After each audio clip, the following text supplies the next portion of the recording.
Warga nok Kabupaten Ngawi ngeluhno ambu gak enak teko usaha ayam petelur nok sekitar omahe warga. Keluhan kuwi dilanjut mediasi ambek pemerintah desa terus nglakokno pengecekan Dinas Lingkungan Hidup sing enek nek perbaikan ben ora mambu.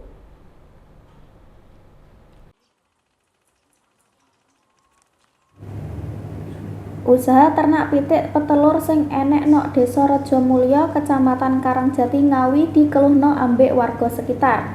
Sing ngaku sering mambu badhek teko taek ambek ulune pitik. Apa maneh nggon kuwi ora adoh teko omahe warga. Ketua Badan Permusyawaratan Desa Rejomulyo Bambang Haryanto ngomong nggon usaha kuwi wis enek kawit 2 tahun terakhir. Jumlah pitike kira-kira 11.000.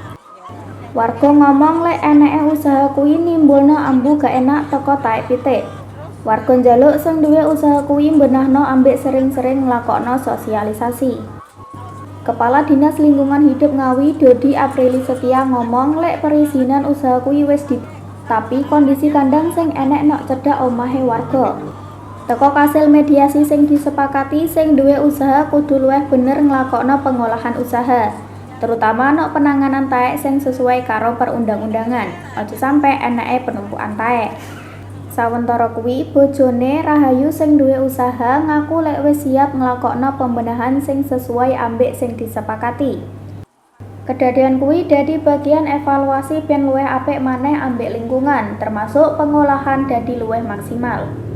Kaya sing dirohi sadurunge warga nyampekno keluhan nok pihak pemerintah desa terus dilakokno mediasi ambek nekakno pihak Dinas Lingkungan Hidup. Ito Wahyu, JTV Ngawi.